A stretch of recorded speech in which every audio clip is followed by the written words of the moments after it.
Bom, Bruhim Abaim, sejam todos muito bem-vindos ao grupo de estudos Judaísmo para Todos. Bem-vinda a nossa palestrante de hoje, doutora Simone Wagner. Como eu sempre faço, né, seguindo o nosso roteiro, fazer uma brachá. Baruch atah Adonai Eloheinu melech haolam asher kiddushanu b'mitzvotav vetzivanu la'asok b'divrei Torah.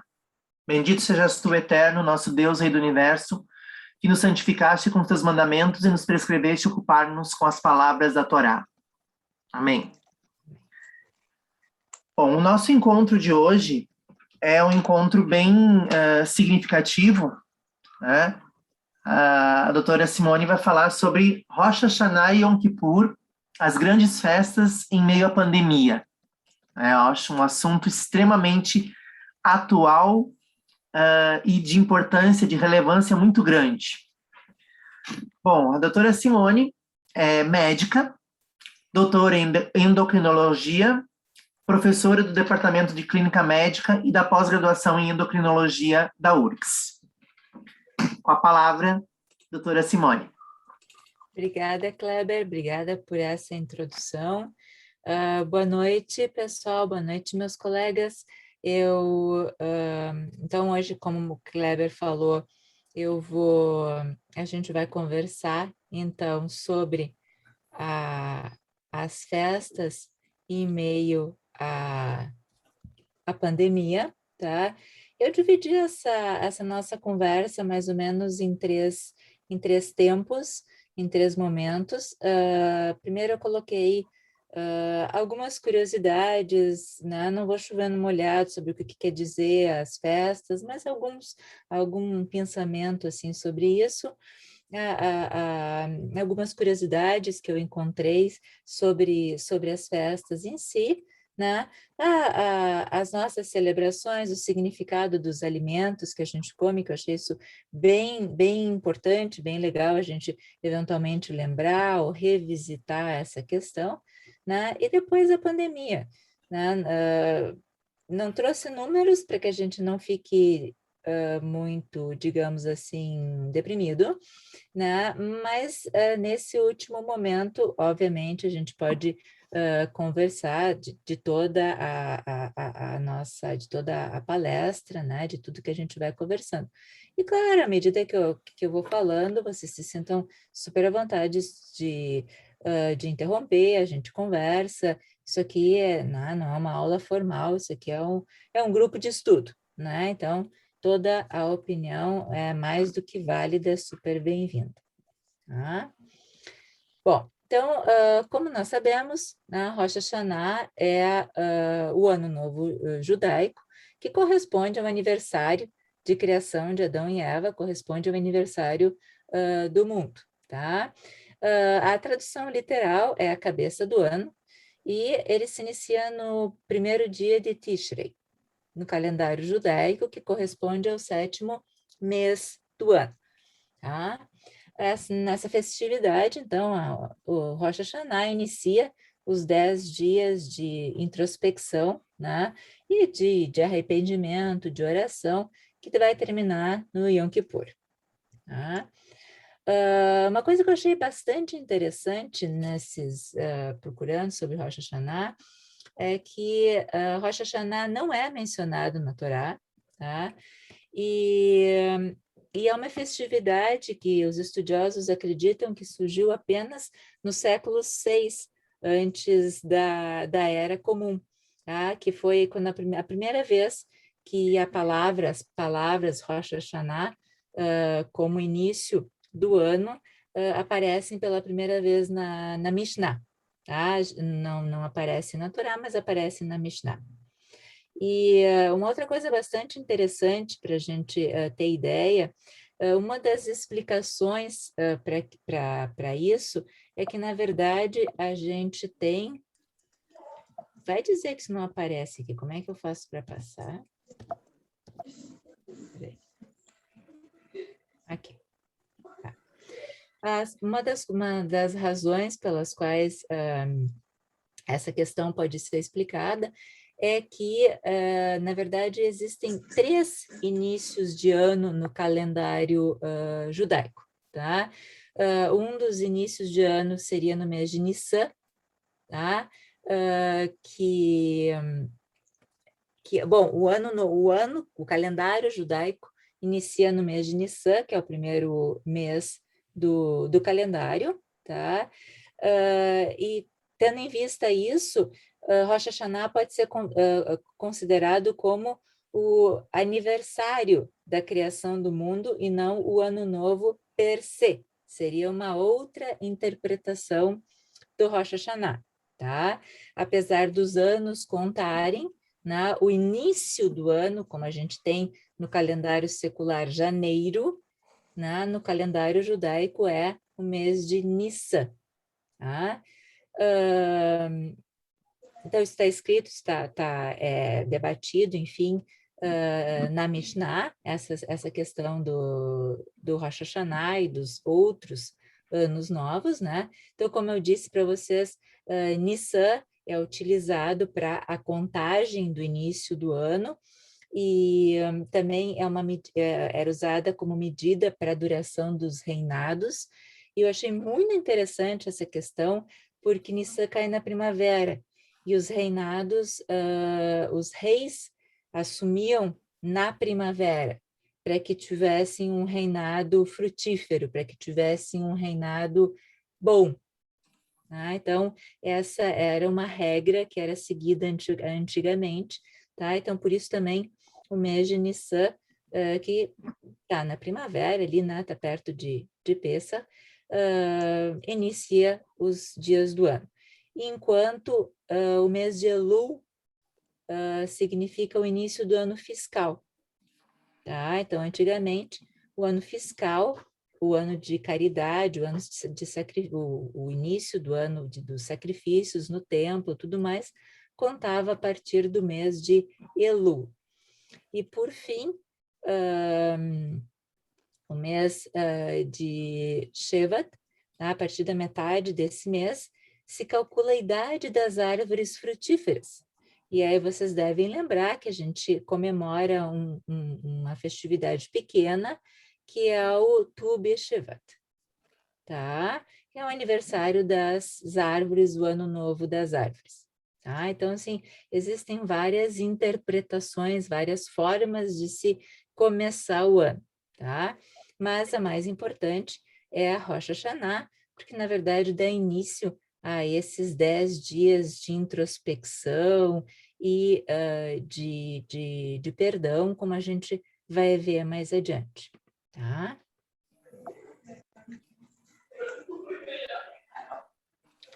Bom, também de acordo com a tradição, como todos nós sabemos, tá? Esses 10 dias entre Rosh Hashanah e Kippur,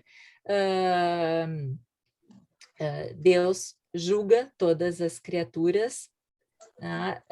Todas as almas, e sela o seu destino, tá? Então, na lei judaica, a gente tem o livro da vida, né? E a gente reza, a gente pede para que sejamos selados e inscritos no livro da vida. Essa é a origem, tá?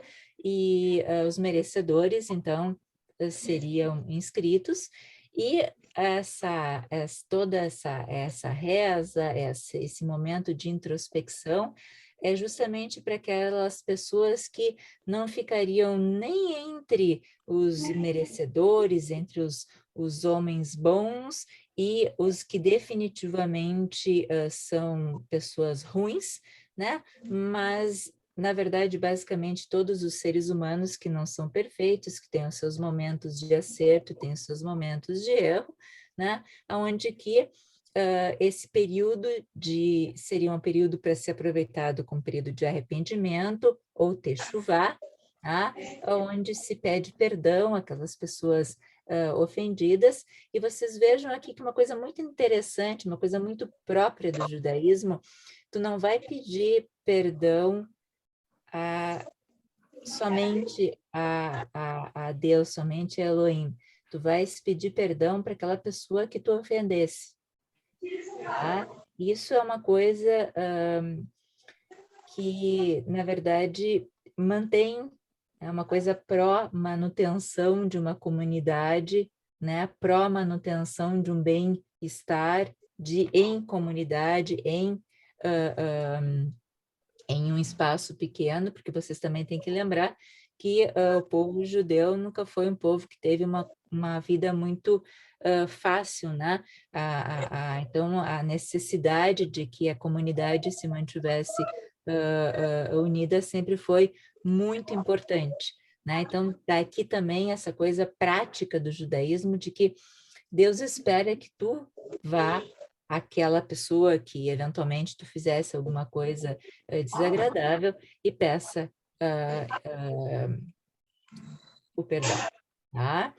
E no centro da festividade ou das celebrações de Rosh Hashanah, a gente tem a mitzvah de ouvir o shofar, tá? Então, conforme a Guemará, esse som produzido pelo shofar relembraria os méritos de Itzhak, tá?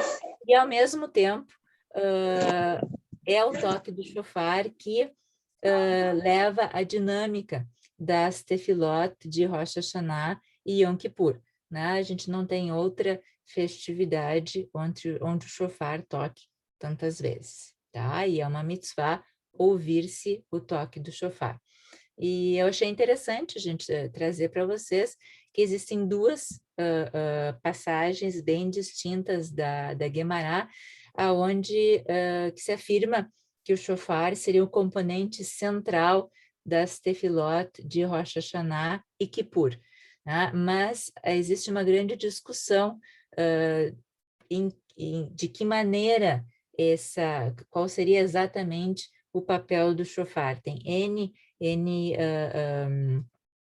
alternativas nesse, acho que só isso já daria uma boa discussão assim, sobre o papel do shofar, em que maneira ele seria uma coisa assim, que mudaria de forma decisiva, né, a condução das cerimônias de Rosh Hashanah e Kippur. Bom, agora a gente vem para a parte boa, né? Então, assim, quais são os significados? A gente tem uma mesa completamente diferente na época de Rosh Hashanah, né? E tudo no judaísmo pode ser explicado, tudo tem um significado, as coisas não são por ser, elas têm um significado, tá? E quando a gente está falando de Rosh Hashanah, a gente tem essa tradição transmitida, obviamente, de geração em geração, tá? E o costume do que é servido na mesa é baseado nos ensinamentos do Talmud, tá? E faz parte de uma série de códigos de lei que está na Halachá e que aparece várias vezes no Talmud também, tá? Mas, basicamente, a questão é que os alimentos escolhidos devem ter um sabor doce, tá? Tanto na sua conotação no nome, seja em aramaico, seja em hebraico, tá? Para que sirva como um bom augúrio, para que traga boas novas, para que deseje-se boas novas, bom augúrio para o ano que está começando, tá? Que o ano seja doce. Por isso também que a gente deseja um ano, um metuká, um ano doce. Existem duas discussões, obviamente, no judaísmo a gente nunca vai encontrar uma explicação para qualquer coisa, são pelo menos duas ou três, né? No mínimo para começar a situação. Então, assim, a discussão no Talmud leva para dois lados, tá? A primeira é o motivo pelo qual existem os símbolos e por que se usa determinados símbolos em Rosh Hashanah, tá? Basicamente, os símbolos servem como uma lembrança, têm a função de serem um bom presságio para o ano que começa. Então, se espera que esses dias sejam rodeados de coisas boas, de coisas que a gente gosta e que a gente leve isso para o ano que está começando, tá? Então, nesse sentido, a ingestão desses alimentos doces, desses alimentos gostosos, tem conotação positiva e, ao mesmo tempo, lembra que essa pessoa precisa pedir a Elohim, tá? Que perdoe, né? Que está sendo julgada e que lembre do perdão, né? Que, na verdade, é a razão da existência desses dias. E, ao mesmo tempo, a doçura aproxima a pessoa de Elohim, tá? E facilitaria, então, o seu arrependimento.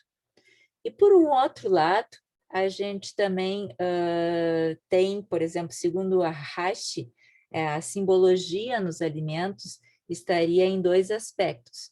Uma seria a doçura desses alimentos, que representaria um ano bom, tá?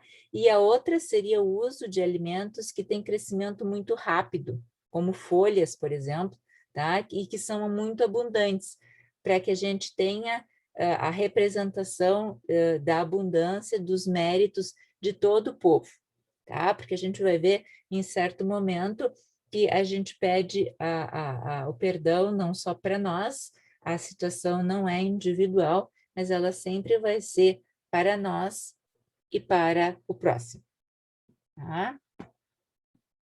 Bom, tradicionalmente não pode faltar na mesa de Rosh Hashanah a maçã com mel, tá? Que é a representação, né, do desejo de um ano doce, e também tem a simbologia do termo Dvash, que é mel, tá? Que significa numericamente esperança. Então, é a esperança de um ano bom, é a esperança de um ano doce, né? Então, isso numericamente explica a razão por que a gente usa, né? Porque a gente come maçã, especificamente maçã, afinal de contas, Israel é representada como a maçã doce, né? E com mel, para que a gente tenha doçura durante o ano. E a halá nossa, de toda a sexta-feira, tá? Durante as festividades, ela vai ter o formato redondo, tá? Para quê? Porque isso remete ao ciclo da vida, tá? E à continuidade que a gente espera e ao eterno, tá? Outro alimento que para nós aqui é difícil, né? Mas em Israel a gente tem abundância, é a romã. E por que exatamente a romã é um alimento que representa o que deveria estar na mesa de Rosh Hashanah, né?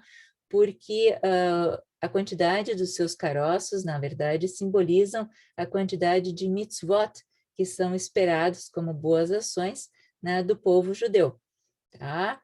E isso une o corpo, a alma e a mente, porque é uma fruta, tá tudo junto ali, quando tu abres, tu tem todas as boas qualidades da fruta.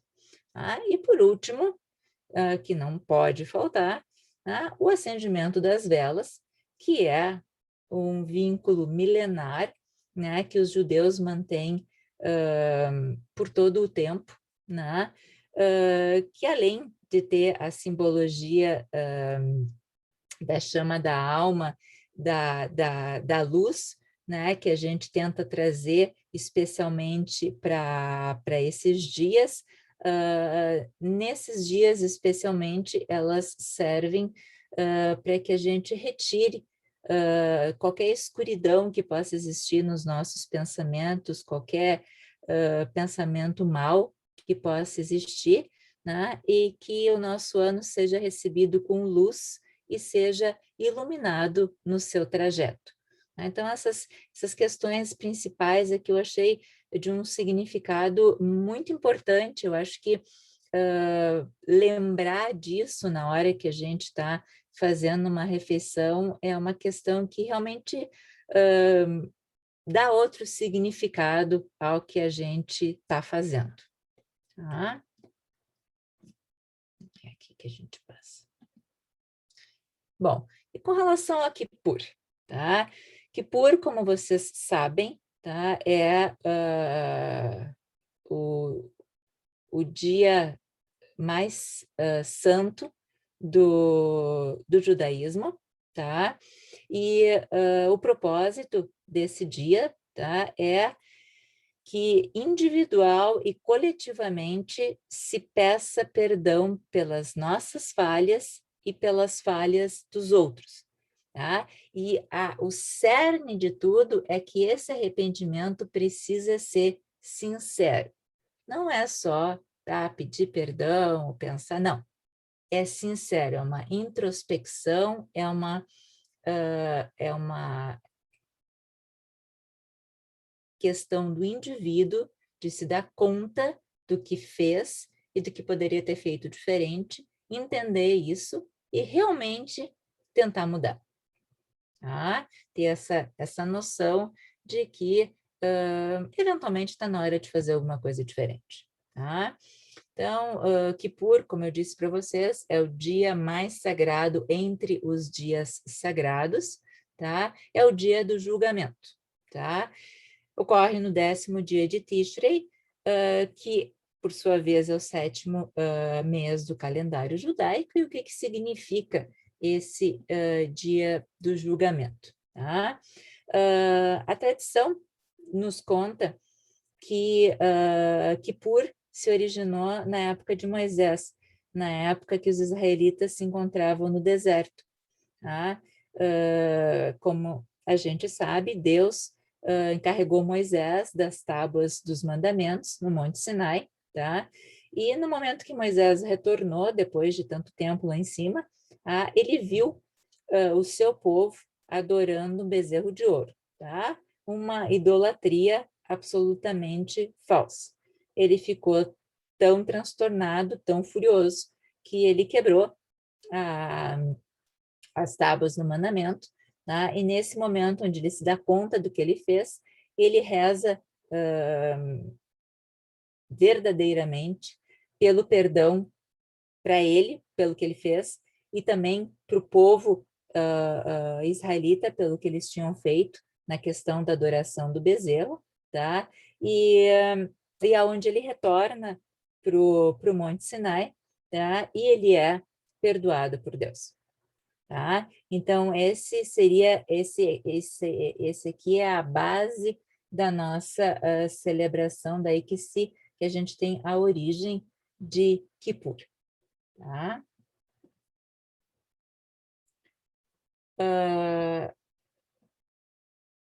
Bom, a gente tem, como todos vocês sabem, vários serviços diferentes, né?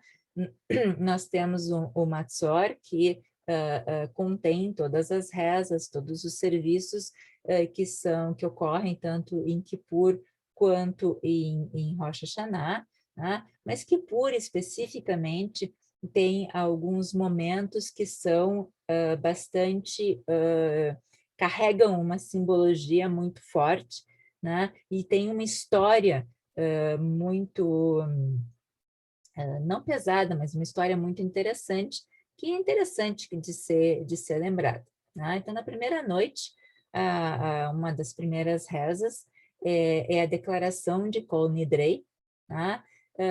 Na qual a congregação pede, então, que todos os votos, todas as promessas que não tenham sido, que tenham sido feitas, mas não tenham sido cumpridas, sejam declaradas nulas e inválidas. Isso não significa, né, como alguns antissemitas colocam, que os judeus se auto-perdoam, né, de forma nenhuma, mas a intenção inicial dessa declaração, né, era a permissão para que os judeus que tinham se convertido à força, à época da Inquisição, pudessem rezar junto com a sua congregação, pudessem ter a sua celebração de Kippur, mesmo tendo sido forçados, né, a atos que eles não concordavam. Tá? E depois a gente vai ver tá? Que esse tema se junta ou vem ao encontro totalmente da questão da pandemia agora, né? Porque o que a gente mais preza no judaísmo é a preservação da vida, tá? Então, eventualmente, tu tens uma pessoa que foi forçada a conversão para manter a sua própria vida, tu não vai expulsar essa pessoa da celebração, tá? Mas tu vai querer que essa pessoa mantenha a sua vida. Esse é o primeiro lugar. Esse é o bem mais precioso que nós temos. Tá? No segundo momento, que é um ponto alto também na celebração de Kippur, é a oração de Yizkor, tá? Porque a gente sabe, ou se acredita, que não são só as almas, não são só as pessoas que estão aqui na Terra, os vivos que são julgados, mas sim as almas daqueles entes amados que se foram, tá? Então, é uma responsabilidade das pessoas, dos parentes, enfim, daqueles que amam, que têm contato com a pessoa que se foi, né, de se assegurar, né, de assegurar um julgamento positivo para essa alma, né, na forma de boas ações, na forma de, eventualmente, doações, enfim, mas que essa alma seja lembrada de uma forma positiva.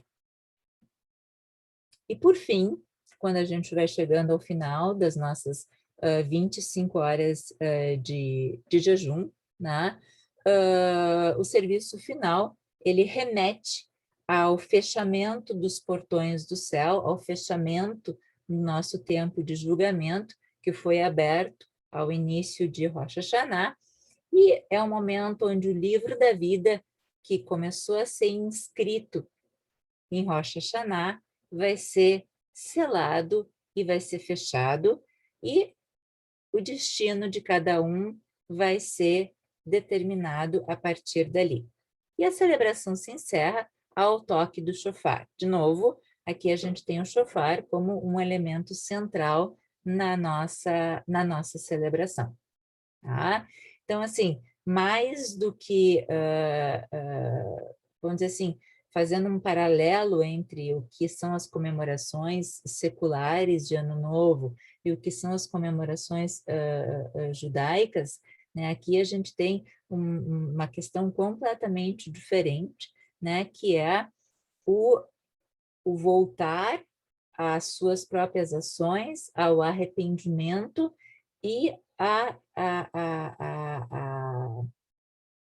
pedido, né? Assim, a proximidade direta com Elohim, para que para que a gente tenha um próximo ano bom, né? Para que as coisas sejam favoráveis a nós.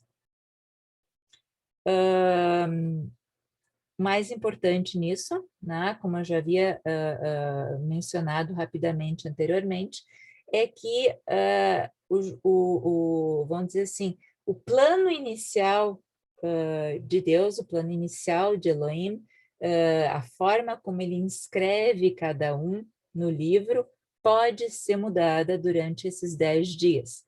Né? E é por isso esse período de oração, esse período de introspecção, tá? Porque a forma como a pessoa se arrepende, a forma como a pessoa age durante esse tempo e o fato disso ser realmente verdadeiro por parte da pessoa, sim, poderia modificar o seu julgamento e a sua inscrição final. Tá? Eu acho que isso tem uma profundidade que é muito importante dentro das nossas celebrações das festas. Tá?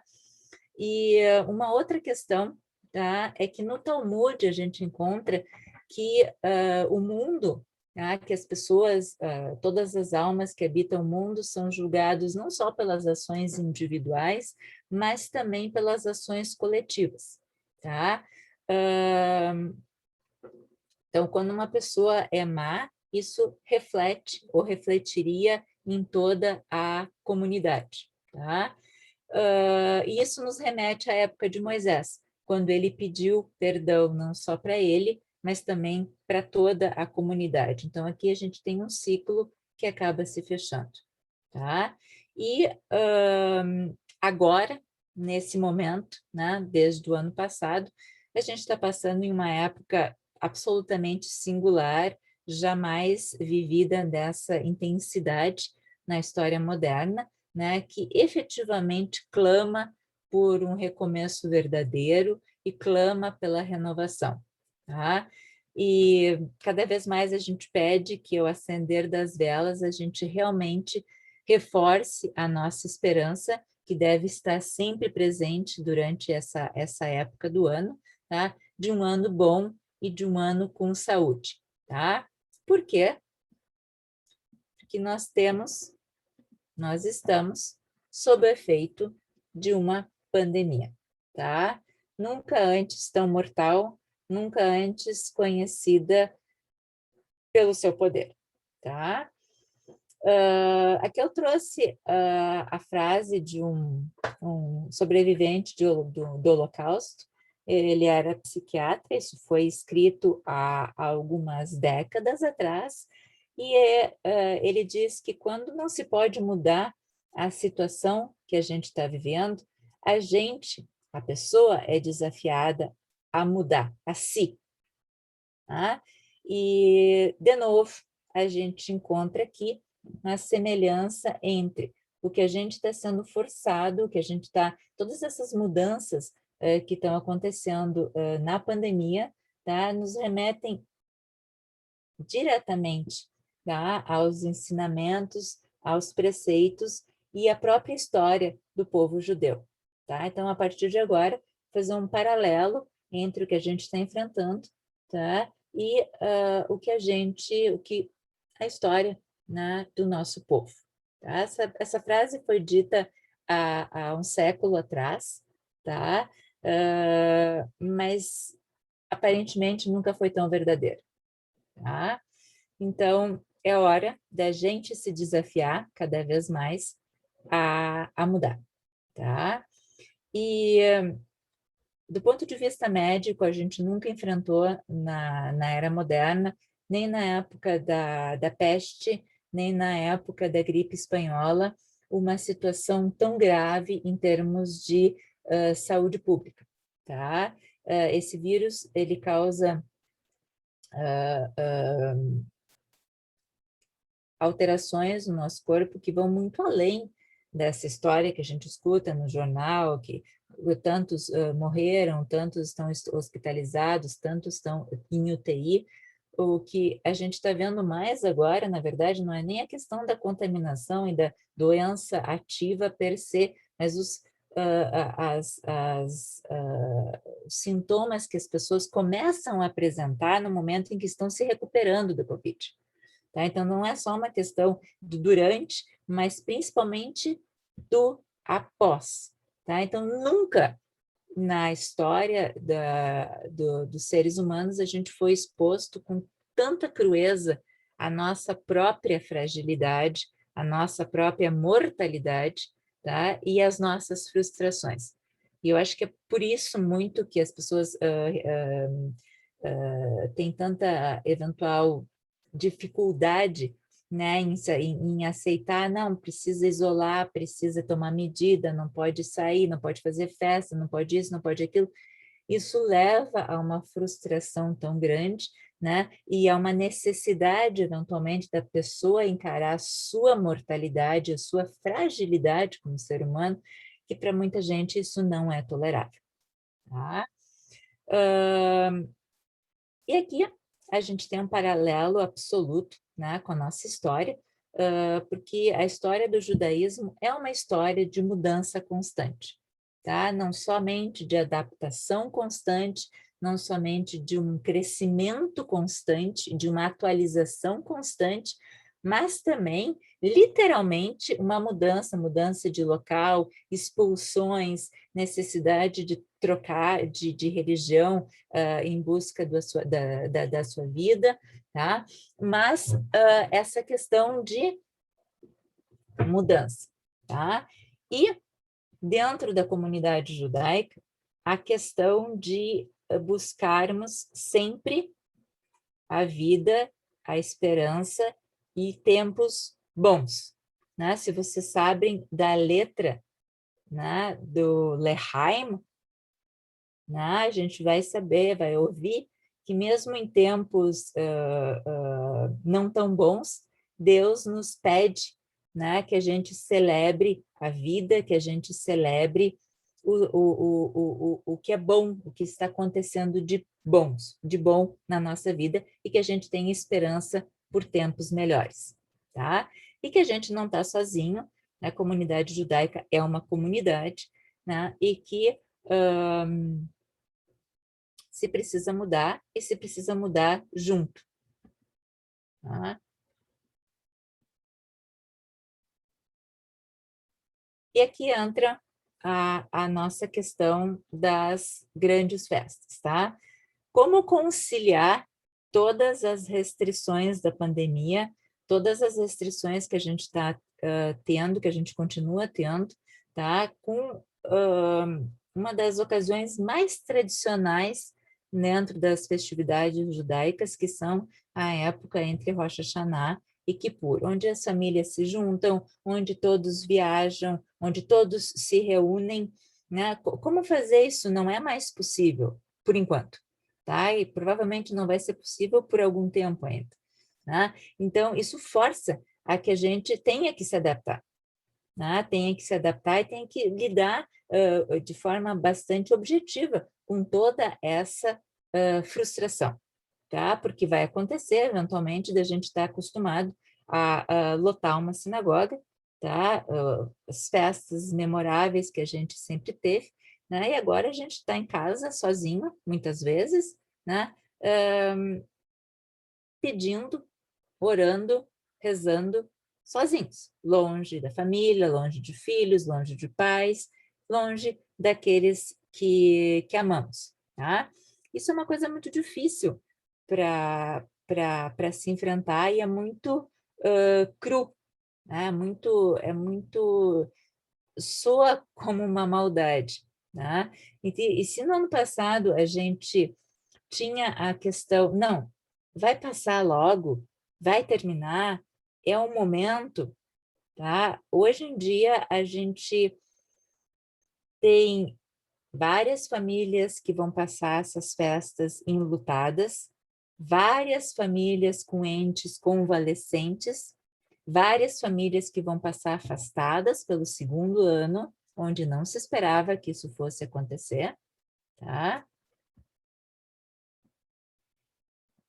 E apesar de tudo isso, a gente ainda é convocado a ser feliz, tá? A comemorar a vida, a pedir por bons momentos, a pedir pela preservação da nossa vida. Tá? Então, como é que a gente consegue juntar tanta frustração, tanto isolamento, tanto estresse, com um momento tão alegre, com um momento de tanta introspecção, onde a pessoa tem que estar inteira, plena, para efetivamente sentir que esse período foi um período bom no na sua vida, né? Que a gente sai efetivamente renovado de Kippur. Tá? Nesse momento, nessa questão em si, eu acho que os diversos acontecimentos do povo judeu ao longo de toda a sua história, desde a época de Moshe, tá? Talvez desde a época de Abraão, todas as mudanças que a gente passou, todas as histórias trágicas que aconteceram, né? E toda a esperança por dias melhores, eu acho que essa construção do judaísmo ao longo desses nossos 5.700 e quase 82 anos cai como uma luva no momento onde nós estamos vivendo, tá? Porque mais do que nunca a gente precisa se apoiar uns aos outros, tá? Tem pessoas que estão passando mais dificuldade, tem pessoas que podem ajudar, e é disso que o judaísmo é construído, tá? Das pessoas se ajudarem, tá? E na esperança de tempos melhores, tá? E nesse sentido, a gente tem, por exemplo, o Rabbi Heschel, que nos ensina que o tempo que a gente tem é muito mais importante, o tempo que a gente tem para orar, o tempo que a gente tem para se encontrar com a gente e com Deus, é mais importante do que o espaço aonde a gente está. Tá? Então, o eu com Elohim pode acontecer em qualquer lugar. Não precisa ser numa sinagoga. Tá? Novamente, ele remete essa situação à consequência da vida dos judeus ao longo do tempo, tá? Onde o seu povo foi levado de um lado para outro, onde há pouco mais de 70 anos nós temos, né, enfim, uma casa, né? Isso é basicamente nada em toda a história do judaísmo, né?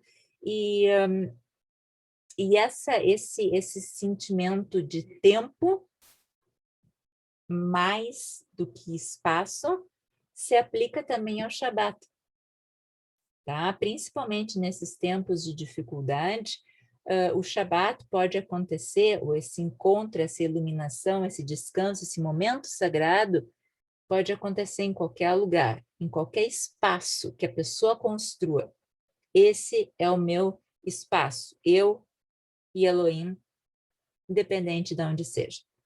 Tá? Dentro de um esconderijo, dentro de casa, sozinho, na sinagoga com um monte de gente, é isso que a gente quer, né? O nosso tempo com o Eterno. Tá? E nós ainda encontramos outro exemplo na nossa história, tá? Onde isso também já aconteceu. Na época onde os judeus eram negados ao estudo, tá?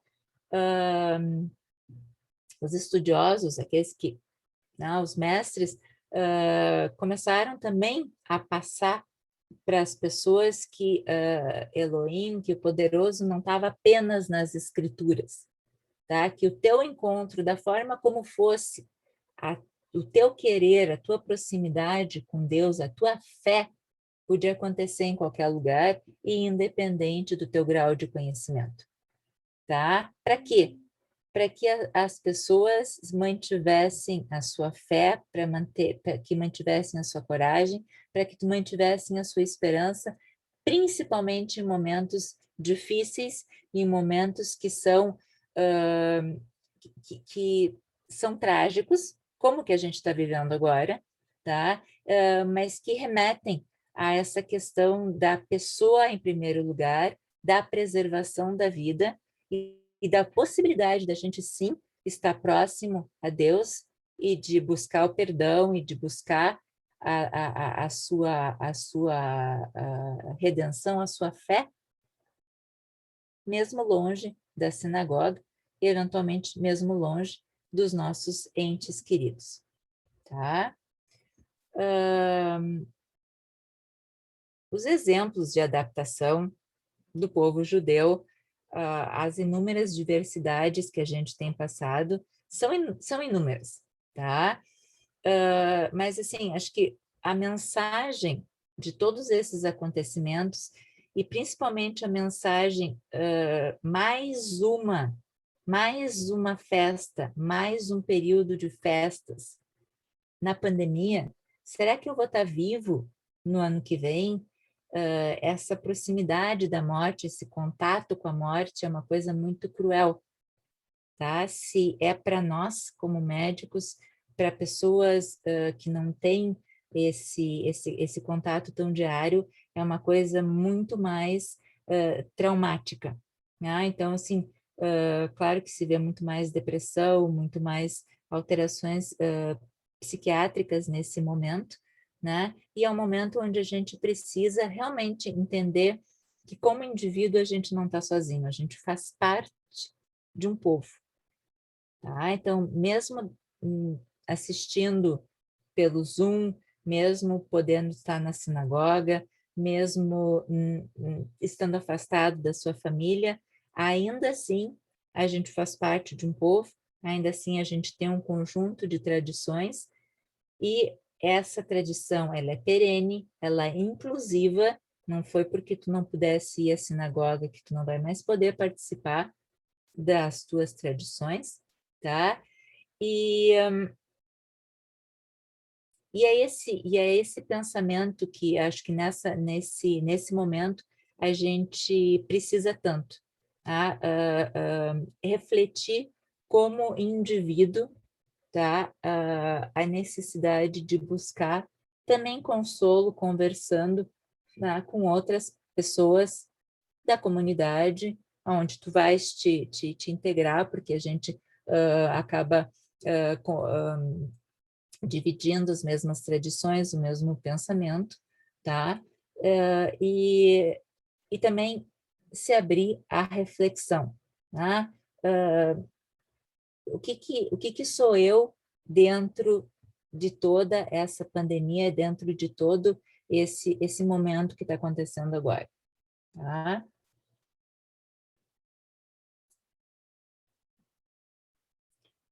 E, gente, eu tenho que dizer que Covid veio e chegou chegando e chegou para ficar, tá? Chegou para ficar por um bom tempo ainda, tá? E ao mesmo tempo que a gente tem que entender que o Covid está aí, mas que a gente não pode fazer de conta que ele está aí, mas tudo bem, porque não está tudo bem, a gente ainda assim tem que encontrar uma forma de celebrar a nossa vida. Tá? Então, vejam a profundidade desta questão.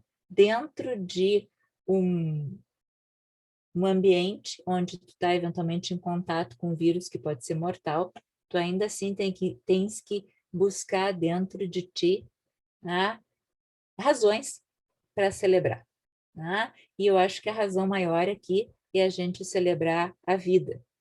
Ou também celebrar a memória, né, daqueles que, infelizmente, o vírus pode ter levado de nós. Tá? No ano passado, a época das festas, a gente tinha certeza, né, que, bom, dentro de toda a nossa, né, mania de ser humano, de saber tudo, a gente tinha certeza que esse ano tudo estaria dentro do normal novamente, o Covid faria parte do passado, a gente não teria absolutamente mais nenhum problema. Nada disso aconteceu. Tá? A gente está mal acabando uma fase de vacinação, que é a única forma de preservação da vida agora, tá? E já tendo que entrar em uma segunda, uma terceira fase de vacinação, tá? Que vai ser obrigatória para todos nós, e a gente tem que se adaptar, tá? E o ser humano é extremamente complicado em lidar com incerteza, nós não somos feitos para lidar com incertezas, tá? E está dentro dos ensinamentos judaicos a gente aprender a lidar com o incerto, aprender a lidar com um dia de cada vez, aprender a lidar com o imponderável, tá? Se adaptar a isso, vejam, se adaptar, não aceitar, se adaptar e crescer com isso, tá? Tentar crescer como pessoa com isso, tá? E a incerteza que a pandemia nos traz, e agora aparentemente nós estamos entrando rapidamente em uma nova onda de Covid, é o que a gente está vendo nas internações, é o que a gente está vendo o número de pessoas que busca atendimento, que está começando a aumentar de novo. A gente acredita que o novo surto agora vai acontecer por volta de setembro, início de outubro. A única certeza que a gente tem é que a gente efetivamente precisará lidar com mudanças contínuas e com incerteza durante um bom tempo daqui em diante. Quanto tempo? Não se sabe, tá? Mas que a pandemia, dentro das possibilidades ou dentro das restrições que ela traz, não pode nos abater de forma que também a gente esqueça, né, dos nossos momentos, das nossas celebrações, e que de alguma forma a gente possa celebrar o fato de estar vivo, de estar saudável, né? E pedir que, enfim, dentro da nossa espiritualidade, essa situação possa mudar. Tá? Com isso, eu encerro a minha fala, né? Unindo fé, esperança que deve sempre permear a nossa vida, e amor a nós e amor ao próximo. Tá? Muito obrigada por terem me escutado, muito obrigada por terem me dado a oportunidade de dividir esse momento com vocês. Agora eu acho que a gente deve conversar.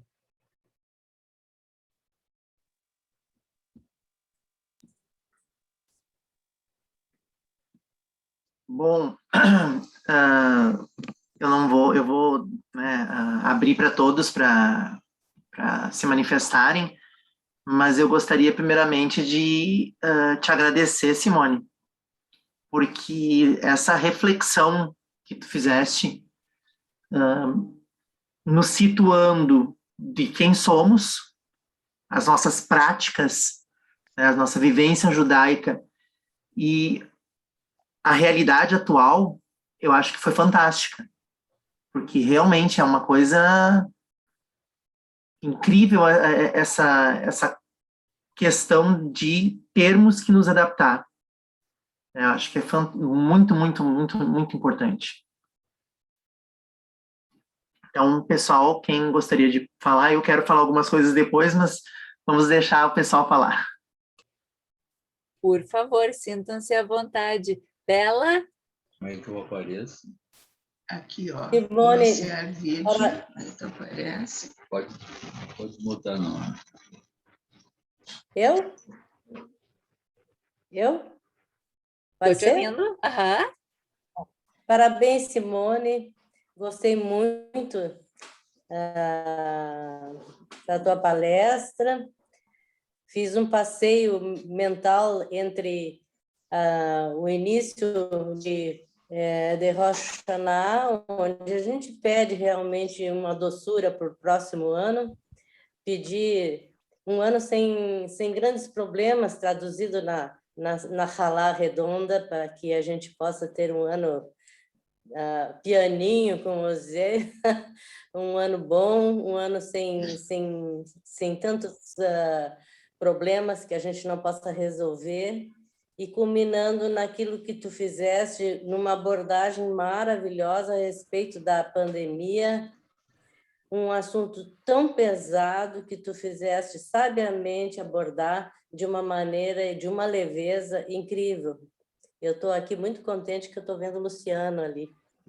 Bom, então eu achei fantástico, porque realmente estamos vivendo um período tão sério que a gente tem que agradecer, com todos os problemas vividos nesta pandemia, nós temos que agradecer a Deus, porque ainda estamos aqui, estamos lutando para nos mantermos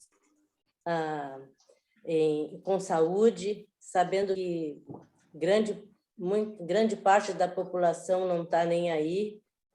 Parece que há uma ignorância geral ou uma anestesia que não conseguem compreender a gravidade do problema do coronavírus. Então, o mais importante de tudo que eu ouvi, que a gente pode, e é isso que eu sempre achei, que em qualquer lugar aonde a gente estiver, a gente pode fazer essa introspecção e nos conectar com Elohim, com Deus, e para compartilhar com Ele as nossas preocupações, mas, acima de tudo, agradecer aquilo que a gente tem recebido dele. Então, verdade. muito obrigada pela tua palestra. Imagina, beijo. Imagina, Bela. Muito obrigada. Eu que agradeço pela atenção e pelas tuas lindas palavras. Posso falar? Por favor, Olha, colega Zé. muito prazer te ver aí, Simone, realmente nos trazendo assim um trabalho de conteúdo, um trabalho de valor. E eu notei assim que tu pensasses os aspectos mais importantes, a conduta do ser humano, seja no momento de um perdão, seja um momento de refazer uma amizade, o livre-arbítrio, que é uma coisa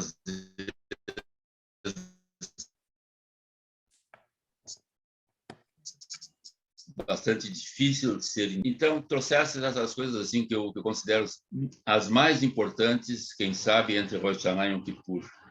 E eu gostaria assim apenas de trazer para dizer que um dia existiu isso,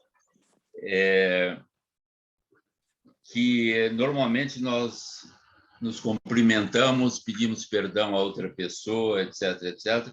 E aqui na Cibra, eu não estou na Cibra agora, mas aqui na Cibra, dizem que aconteceu já um fato que leva um pouco a ser um fato cômico também. Que duas pessoas que não se davam o ano inteiro, nesse momento se cumprimentaram, Shana Tová, tudo de bom, etc., mas que tudo fique como era antes. Então Nada mais judaico do que isso. não deixaram de se cumprimentar e mantiveram. Mas eu notei assim que tu pensasses muito bem nas comemorações, os alimentos, por exemplo, te dedicasse basicamente, com razão, àqueles alimentos ligados à natureza. Basicamente, tu nos trouxesses isso. E eu acho que o judaísmo ele tem muito a ver com essa parte, entende? Tanto em termos das festas, que sempre tem alguns alimentos, algumas frutas, etc, etc. Enfim, dá para falar muita coisa de boa, muitas coisas boas que tu nos trouxeste.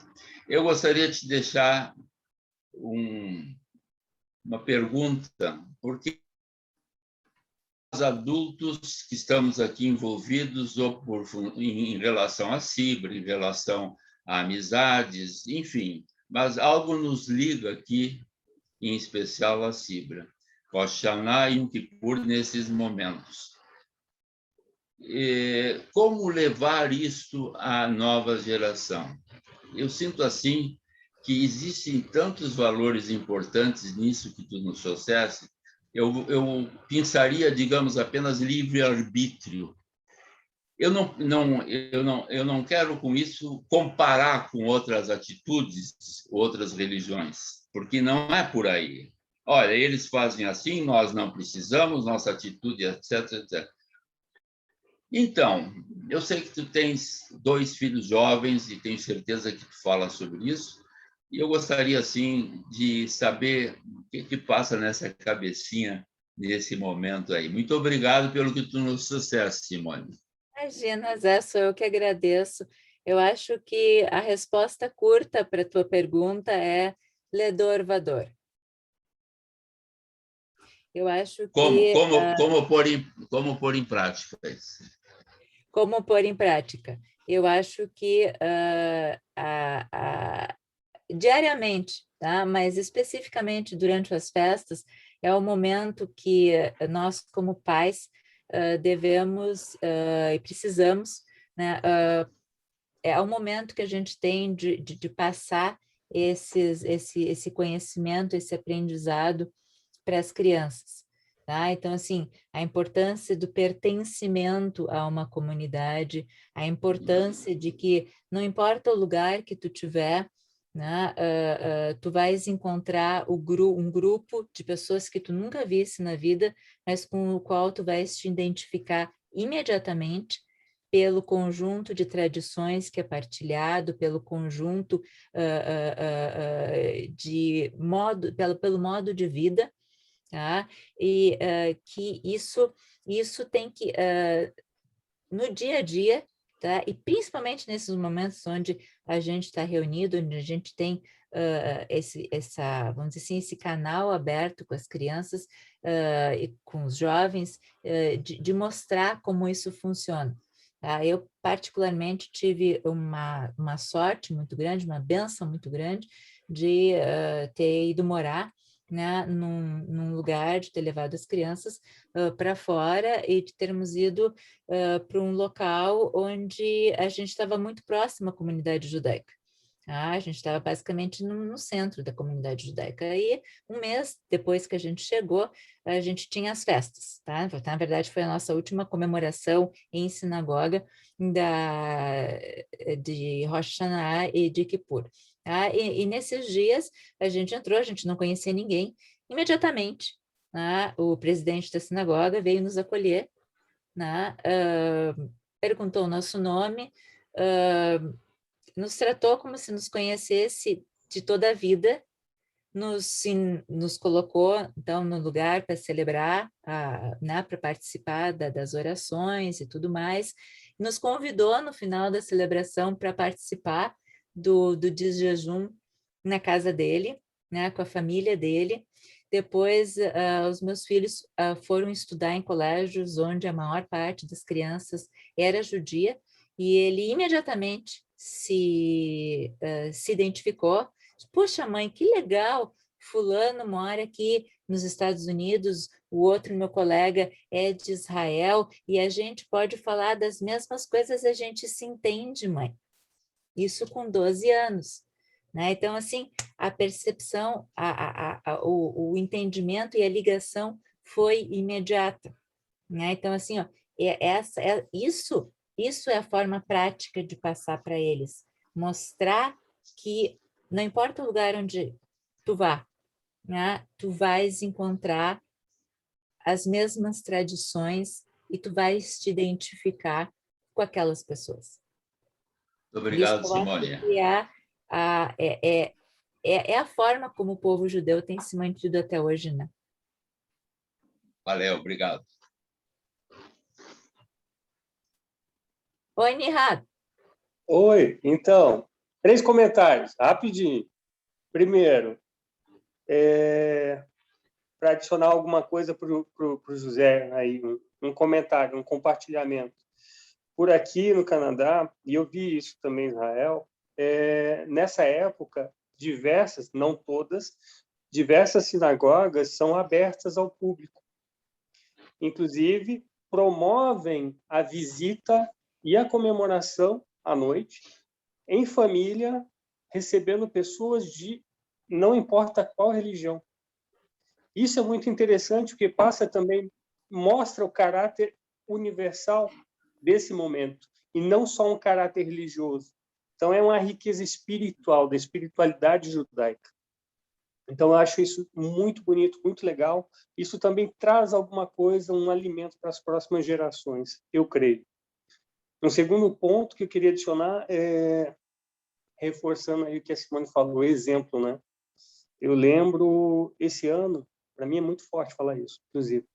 Esse ano, teve um momento que eu fui muito duro com meu filho, cobrando a disciplina dele no estudo. E eu tive que pedir perdão, poucos dias depois. É difícil? Bem difícil.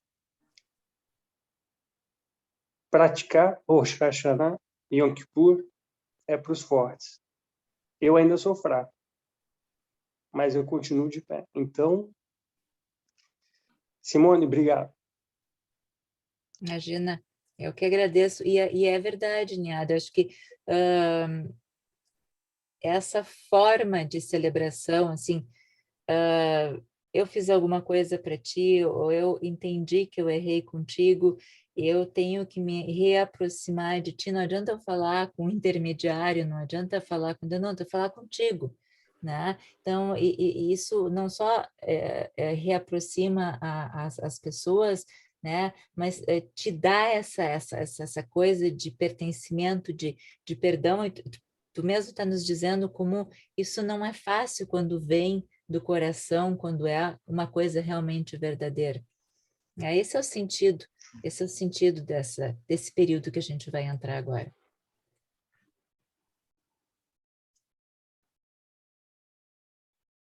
Mais alguém, gente? Então, eu vou pedir a palavra para falar brevemente. Boa noite a todas. Boa noite, Telema. Boa noite, Simone. Simone, eu quero, em primeiro lugar, te parabenizar pela beleza da tua palestra. Foi muito bom, foi muito simples, foi muito conciso e foi muito verdadeira.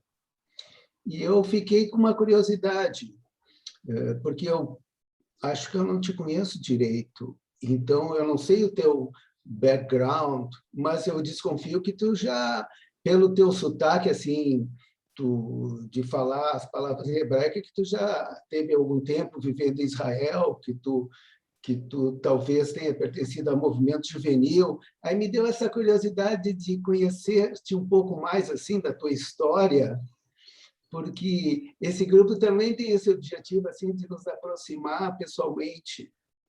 E queria, para finalizar, queria te dizer o seguinte, que essa questão que tu colocaste muito bem, né, como lidar com as adversidades, encarar isso como desafio, isso é o grande tema do povo judeu e a grande contribuição do povo judeu ao mundo, né, de tu enfrentar as adversidades e ver o que de positivo tu pode tirar delas.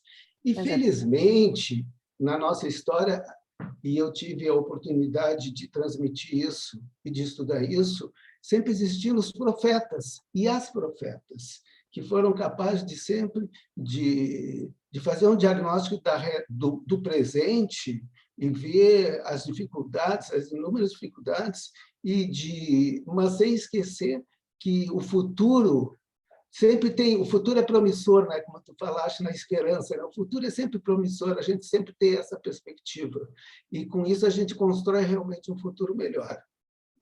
É verdade. Então, nesse sentido, tu é mais uma dessas profetisas que fazem parte do povo judeu e que vieram nos estimular a continuar no nosso otimismo, né? De não nos deixar esmorecer. Obrigado. É verdade.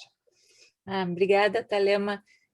Bom, rapidamente, de fato, eu não nasci judia, tá? Eu sou convertida, eu sou casada há um pouco mais de 25 anos, tá?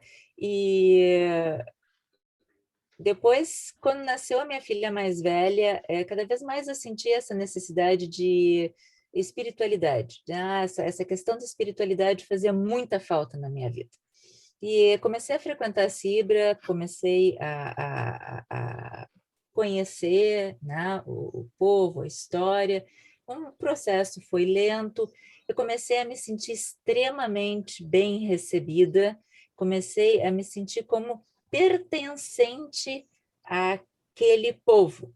Eu fui uma pessoa de fora, um estrangeiro, que foi recebido, né, extremamente bem-vindo ao povo judeu. E nesse ínterim eu acabei me convertendo, né? Primeiro eu conversei com Gershon, depois eu avisei o meu marido que eu estava fazendo, e sim, trabalhei algum tempo em Israel, então falo alguma coisa de hebraico, né? Continuo estudando, porque eu acho que a nossa língua ela sempre precisa se manter viva, e ensino os meus filhos também a língua, porque isso é parte, né, da nossa tradição, e eu acho que o judaísmo um conjunto dinâmico, né, de aprendizado diário, né? Então, rapidamente, essa é a minha história. Simone, só para corroborar o que tu falou, é o mesmo sentimento que eu tenho, tá, em relação à Cibra, tá, em relação à comunidade judaica de Porto Alegre em si, não a Cibra principalmente, mas a comunidade como um todo. Esse sentimento de pertencimento, essa inclusão, ela foi algo marcante na minha vida também. É bem interessante isso. Isso. E as crianças também, né? E as crianças, assim, o frequentar a sinagoga, o aprender a ler a Torá, o aprender os costumes, o entendimento das tradições, isso também ajuda muito eles, mesmo nessa fase de adolescência, que é meio complicado, a se manterem, firmes nas suas raízes. Conectados, exatamente. A era da conexão. Eu só queria... Oi. Tudo bom? Tudo bem. Eu tinha conseguido contato, consegui acho que essa semana, a primeira vez, outra vez não tive resposta no WhatsApp da Cibra, daí é a primeira vez que eu estou participando, eu só queria agradecer, foi muito legal. Bom, Juliana. Seja bem-vinda. Oi? Seja bem-vinda. Obrigada. Mais alguém? Eu fiquei encucada com a pergunta do José e fiquei pensando em termos de educação judaica, e estou convidando vocês a pensarem juntos. Sem dúvida, o exemplo, que foi a resposta da Simone, se eu entendi bem, o modelo é essencial para que nossos filhos sigam, entendam e valorizem os nossos sentimentos e valores. Mas eu acho que não é garantia, em absoluto, seja garantia de que eles prosseguirão, né? Dor vador. E o que mais? Eu quero deixar vocês um pouco mais intrigados. E o que mais, na opinião de vocês, faz com que o jovem continue sendo um elo na nossa tradição? Como educadora, eu tenho algumas hipóteses, mas eu gostaria de ouvir vocês. No como conseguir isso?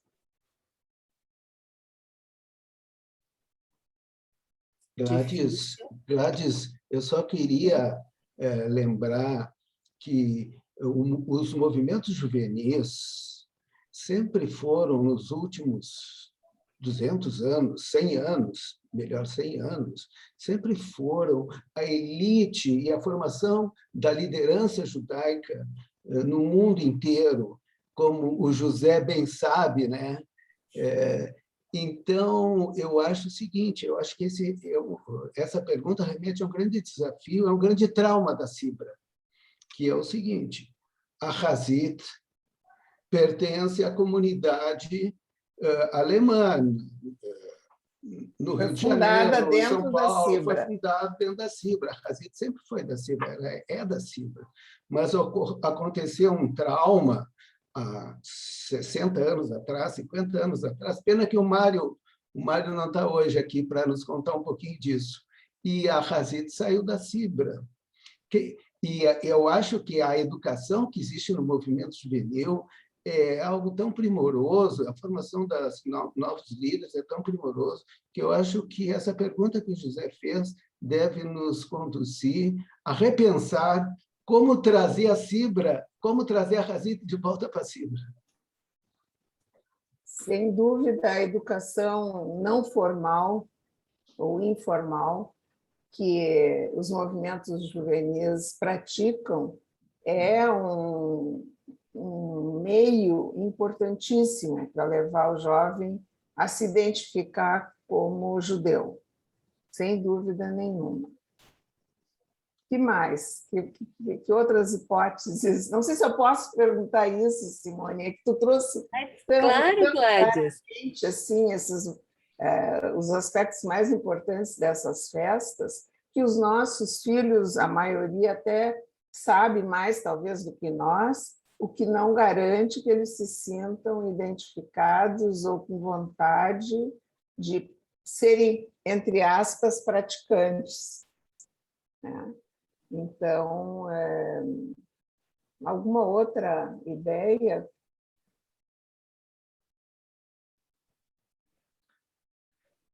Eu acho que é um assunto bem complexo, né? Eu acho que tu está com o microfone desligado, José. Teu microfone. Vocês estão ouvindo ele? Eu estou ouvindo por aqui, pela... Agora... Eu liguei agora. Eu acho assim... A senhora conhece esse senhor? Eu acho assim o que o Thalema falou procede, vale, mas a gente não tem que pensar em trazer de volta, porque Hazit, se muitos não sabem, nasceu a partir de 4 pessoas da Cibra que trouxeram Hazit para o Rio Grande do Sul. E evoluiu, e uma série de questões foi parar na escola. Eu gostaria de dizer que parte minha, que eu ajudei muito que o Hazit fosse para a escola, porque sábado sempre teve um local apropriado, etc., que até hoje continua. Por que eu pedi para falar? O que eu acho importante, e, na minha opinião, tem espaço para isso, tem caminho para isso, é a Cibra começar de novo um tipo de Cibra juvenil. Começar a juntar jovens que não estão em lugar nenhum, começar com atividades das mais diversas, que eu não saberia nesse momento o que dizer, mas eu acho que há espaço para isso. Porque se nós olharmos Ihud, Betar, etc., nós temos um número muito pequeno de jovens que estão por aqui. Hazit, sim, Hazit, em geral, mais de 100 jovens por cada sala. Mas, resumindo, eu acho que a ideia lançada aqui, que talvez a Cibra possa organizar, assim como organizou esse grupo para palestras, grupos de cinema, grupos para outras coisas, é uma ideia. Era isso. É uma boa ideia. Deixa eu fazer um comentário aqui um pouquinho. A gente falou em livre-arbítrio, né, Simone? E eu penso assim, ó, eu acho que tudo aquilo que a gente marca a hora, principalmente para jovem, e vai lá e busca eles, eu não sei se dá muito certo, sabe? Por exemplo, o José, eu me animei de falar exatamente pela última frase do José, né? Que ele falou desse grupo de cinema. Esse grupo de cinema e tantos outros grupos que estão dando certo, eles surgiram da comunidade. Foi uma coisa espontânea, da comunidade para a comunidade. Não teve nenhum rabino que veio e formou, organizou e fez. Entende o que eu quero dizer? Eu acho que a força da comunidade é a coisa mais importante que existe numa sinagoga. Verdade. Tão forte que é mais importante até de um rabino. Honestamente, estou sendo assim bem transparente com vocês. Claro que o rabino é importante, mas o que uma comunidade faz é fundamental. Então, se uma comunidade, se for importante fazer isso, naturalmente o jovem vai vir. Não adianta ir lá buscar, aqui é o teu lugar, vem cá, senta aqui e faz essa tarefa. Isso não vai funcionar, eu acho. Então, é muito legal, por exemplo, é muito legal ver o Luciano hoje. Luciano, querido, que coisa boa te ver. Lindo desse jeito, menos magro. E outras pessoas que não são da Cibra, que estão toda quarta-feira aqui, né? E eu sei o quanto a Simone, o Carlos e o Kleber trabalham, eu sei o quanto eu trabalho, a Bela, a Kete. Eu acho que isso é que faz uma comunidade. Eu não sei se dá tempo de falar, mas eu queria dizer que eu não fui eu comecei uns meses para cá a ter mais interesse em conhecer um pouco mais sobre o judaísmo, mas em parte foi porque nunca meio que me passou pela cabeça procurar, e eu sempre tive experiência com várias religiões, porque é uma religião que acho que está mais focada em realmente desenvolver bem seus valores do que ficar chamando outras pessoas, e não que seja um problema convidar outras pessoas para sua religião, mas eu achei isso algo bonito, sabe, que não sei, me passou uma coisa boa, assim, dar espaço para as pessoas serem mais espontâneas, sabe? Só falando no meu ponto de vista como alguém que recém está começando a conhecer, então eu concordei muito com essa última fala, não sei o nome da senhora, mas enfim. Débora, Débora. só para adicionar aí, a Juliana não é uma esperança, é algo concreto. Está aí. Que veio espontaneamente, Isso, ouviu uma isso. motivação interna. Mas é Essa isso, exatamente. materialização daquilo que tu tinha falado. O sentimento de pertencimento... Desculpa.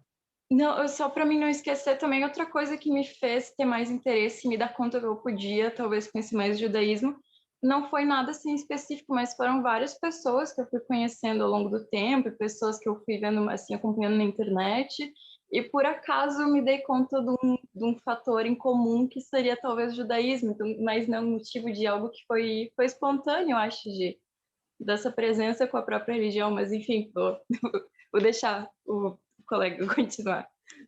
Débora, só para reforçar, o que eu queria dizer por fim era exatamente o seguinte ponto. Pertencimento é de dentro para fora. Esse é o grande ponto, no meu ponto de vista. Só isso. Eu gostaria de poder só complementar um pouquinho, deixar as outras pessoas falarem. Eu acho que a Simone tocou numa palavra que para mim é fundamental, sem isso não existe nada, que é a espiritualidade. Eu acho que as pessoas vêm em busca de espiritualidade. A conexão se faz pela espiritualidade, né?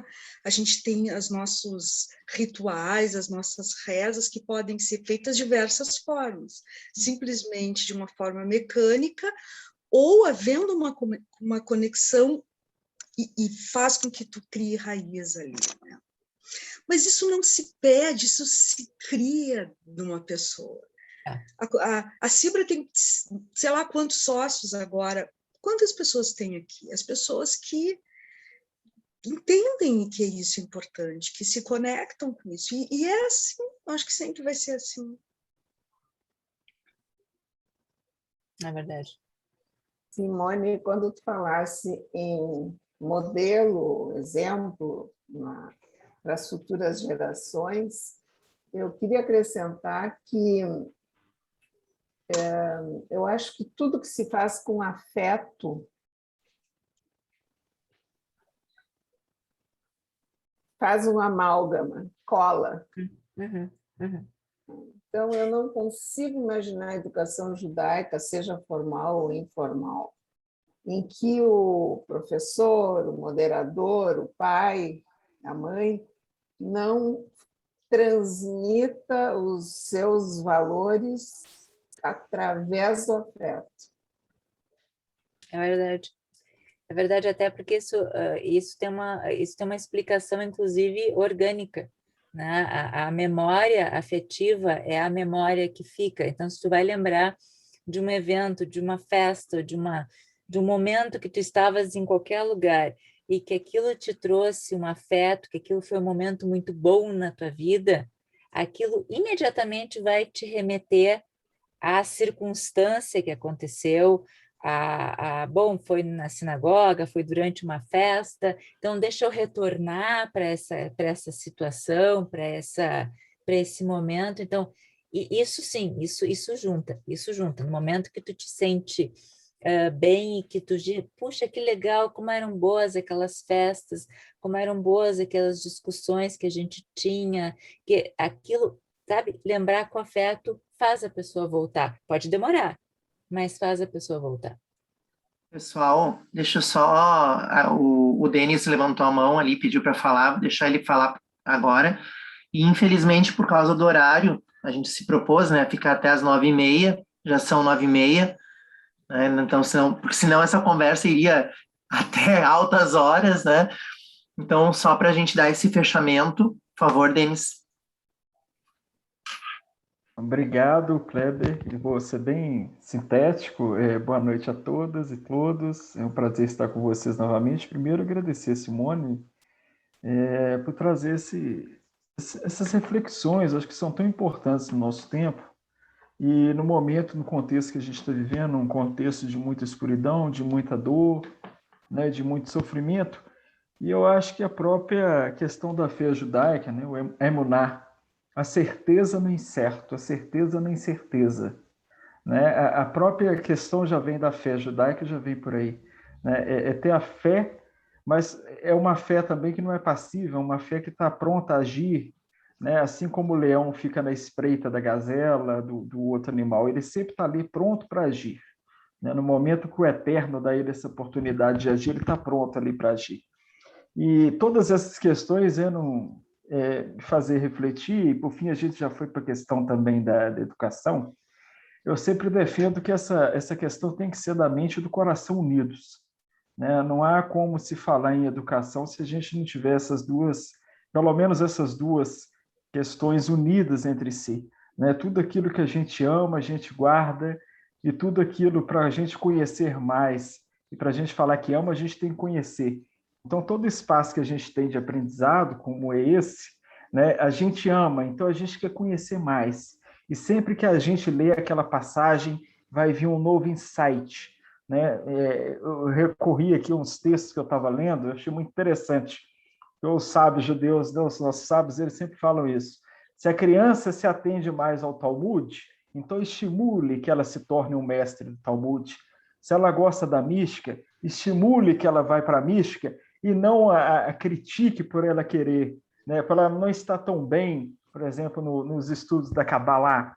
Então, assim, estimular também a criança, o jovem, dentro da tradição, para ele enriquecer ainda mais na espiritualidade e ver esses pontos que ele mais tem uma maior facilidade, estimular isso, porque isso vai fazer ele se interessar até pelos outros que ele não tem, como ele se sente acolhido. Obrigado, Simone, obrigado a todos. Ok.